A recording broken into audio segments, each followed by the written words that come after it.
Hello, and thank you for watching another episode of Redbeard Shaves. Also, happy Halloween 2022. Today, I'm going to be putting together a nice little shave for you using one of the other titanium razors that I've picked up this year. I'm going to give you my thoughts and impressions on that. And if you're into the market for something super ultra luxury, then this might be the razor for you.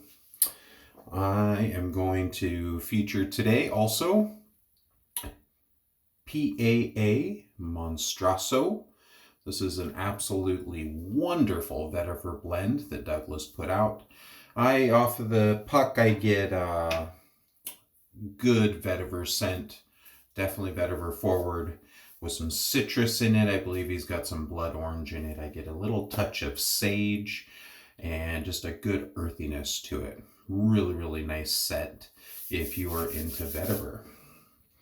I whipped it up today with my Sawdust Creation Studio brush from Bobby Moffett. This was a custom brush that he did, that he actually made me a matching shave bowl also. And it is loaded up with a Manchurian badger knot. And then what today's video is all about is the carbon titanium razor. This is with their R2 handle. And I have loaded up within that a brand new Wizamet Super Iridium blade. All right, let's go ahead and wet the head and get this shave started. Hope you guys are all having a wonderful day. If you're either handing out candy or taking trick-or-treaters out, have fun, be safe out there. It's a little rainy here in Oregon, so we'll see what trick-or-treating is like tonight. We go to an event at my brother and sister-in-law's church, the next town over from us. They have a really large parking area, and people from the town go and set up booths there, and the kids can go through and do trick-or-treating and different activities. So it's kind of a nice little, just you go, you park, you walk through the place, you have some fun. And especially being a school night and we get home at a reasonable time to continue with the week. So that's kind of what my plans are this evening. Take the little guy out to go load up on some candy.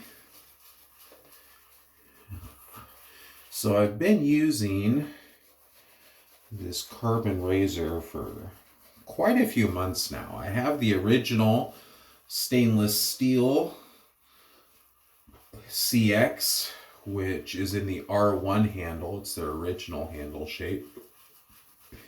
And I had been wanting to pick up some titanium offerings. I really enjoyed my stainless steel carbon, so I had kind of on the list for a titanium one. Now, like a lot of titanium razors, these definitely come with a price tag. They are cream of the crop for steel that's offered in razors today. And it's pretty expensive for these guys to get that titanium. Titanium's pretty hard on all of their CNC equipment.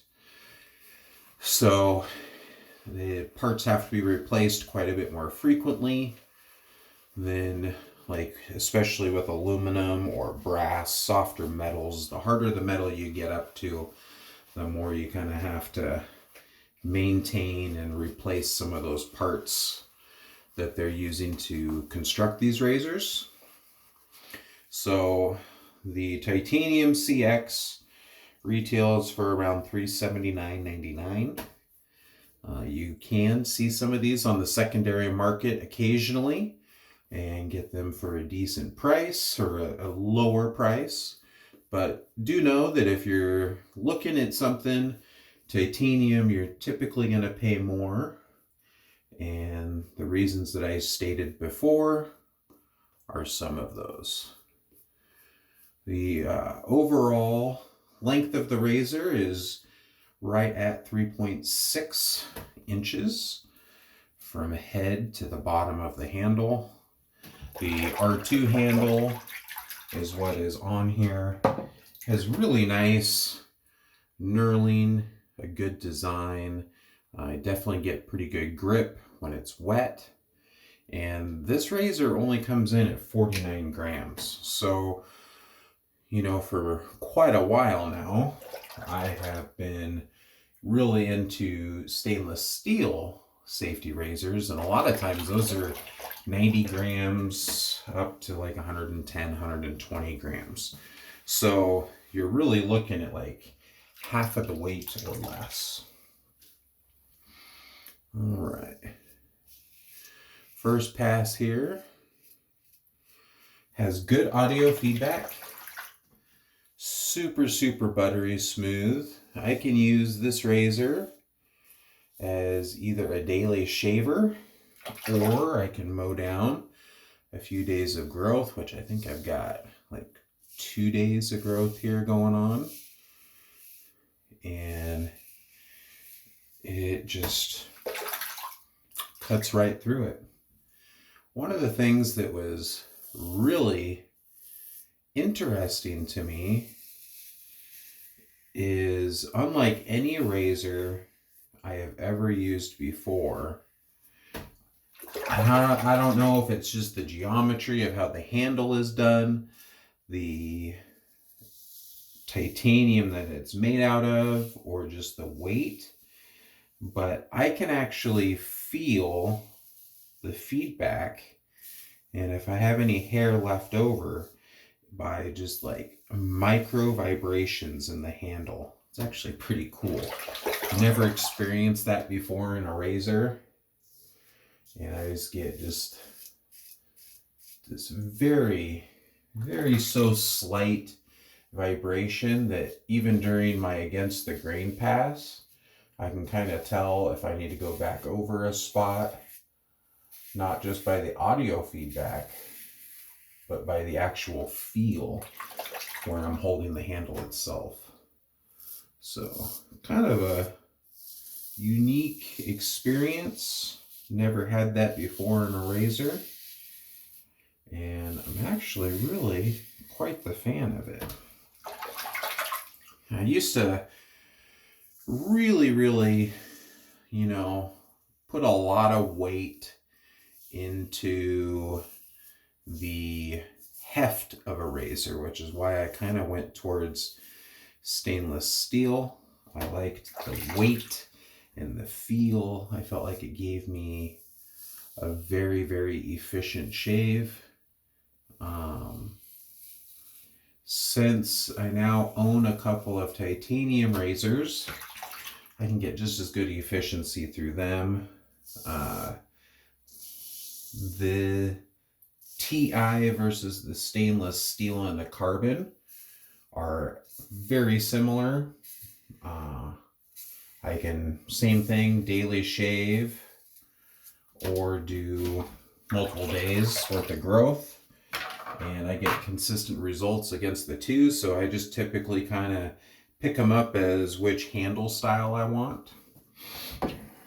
So if you're looking to try carbon razors,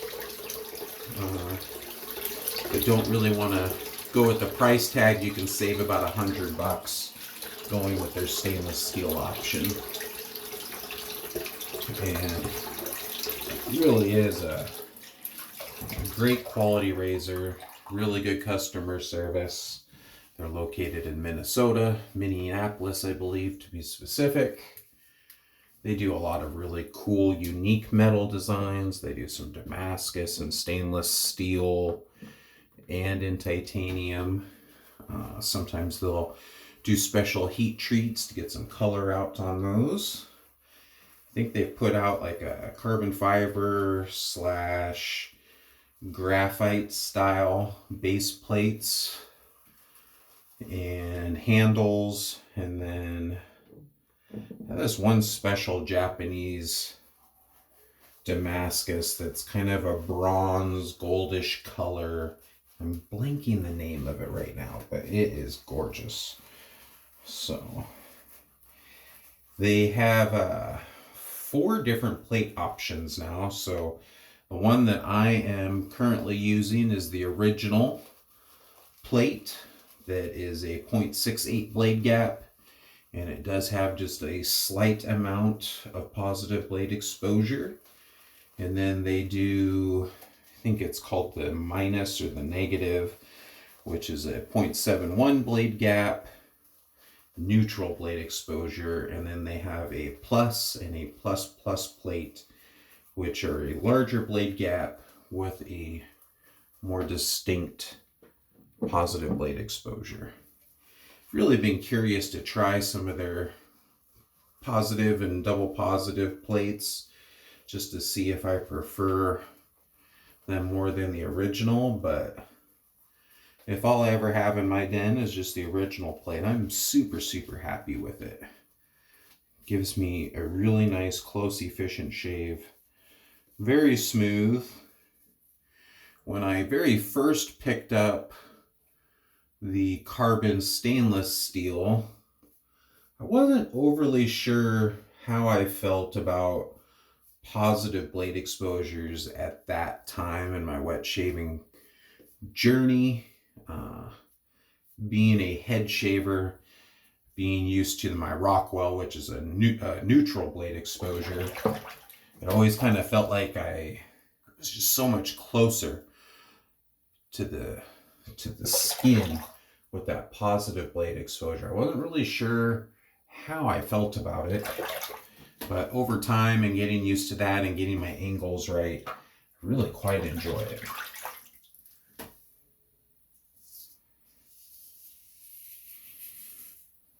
Scent on this soap is just wonderful. I've always gravitated towards vetiver scents, and this is no slouch. One of my very first vetiver scents was PAA's Vetiver Planet, which is no longer offered anymore. I had actually sent that to a friend to try because they were unsure of vetiver, and I always had a regret for getting rid of it because I loved the scent so much. And so when Douglas had discontinued that, I missed picking it up before he had discontinued it. So I was talking to him about what would be some good alternatives for a very vetiver forward scent. And that's when he mentioned the Monstroso. So I picked that up, and it has been very enjoyable.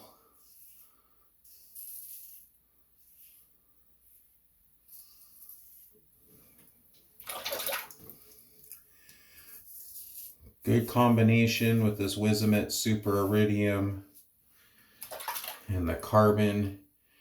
Just mowing through this couple days worth of growth.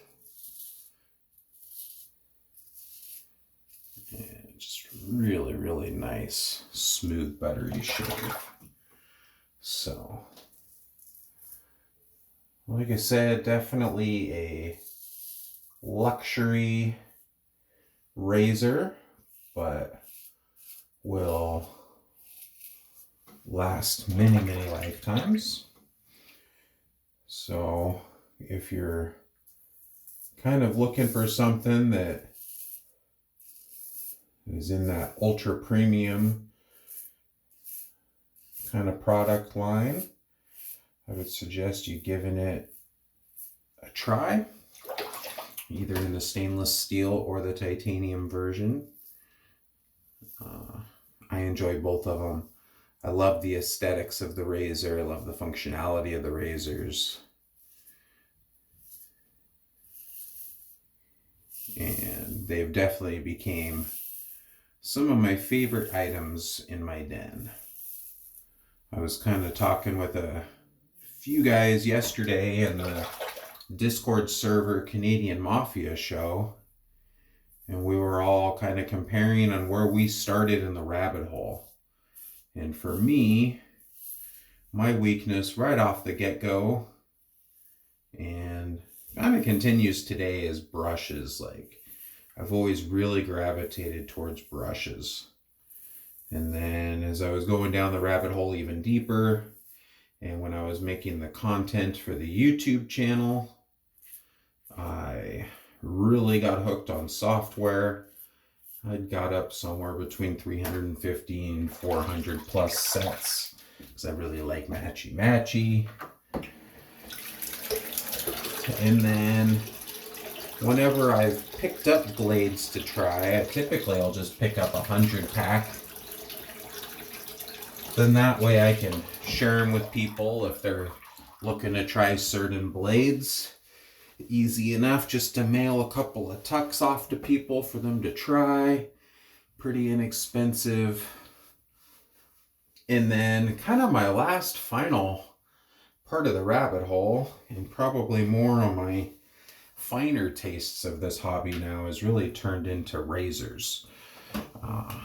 Really enjoyed the machinery of them, the artwork of them, and finding ones that are versatile for daily shaving versus multiple days worth of growth. It's been something that I've really enjoyed for many years. Just pretty much stuck with stainless steel. Now I've gotten a few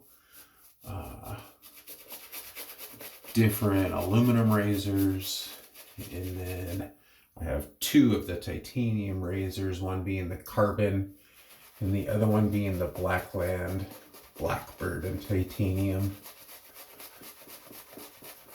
And I have really enjoyed those. But I'm gonna go ahead and clean up the neckline here. I'm going to use my Carve Overlander. And this one is the black anodized aluminum. This also has a Wizamet Super Iridium blade in there. Just going to do a quick little cleanup pass here. Probably won't do my cheek lines until I head back to work Thursday. I usually only clean up my cheeks maybe once a week.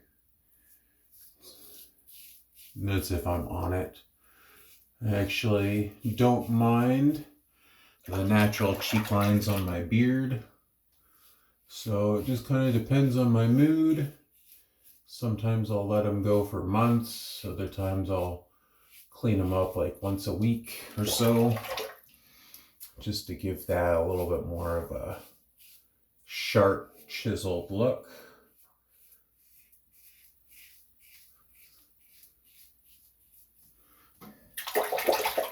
All right, go ahead and drain the water here.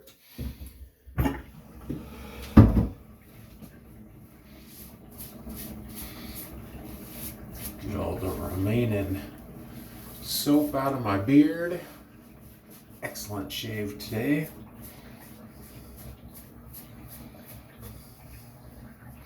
Usually got to get it out from behind my ears. That's where I'll find it later on during the day. And I've got the matching Monstroso splash, which actually has, if you can see, vetiver root right inside of it. This is exactly how Douglas did his vetiver planet also. So he put some of that vetiver root right in the bottles. Give that a good little whirl. So good. Sorry to write down the actual scent notes for you guys today, but it's a good vetiver forward citrusy scent.